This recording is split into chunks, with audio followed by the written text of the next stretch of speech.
बारिश माशाल्लाह बड़ी तेज़ है जी। और बारिश की तेज़ी आप देख सकते हैं।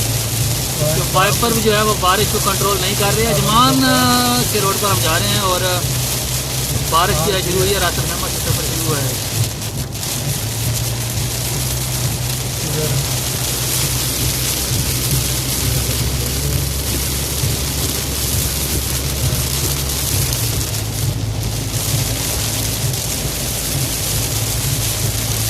सुनो नहीं बाबा,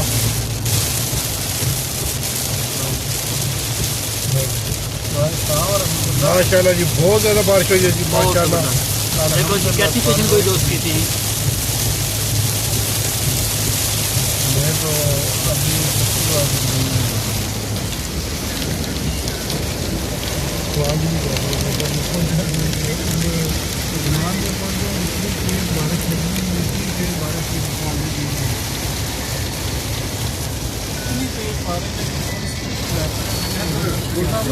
जी जी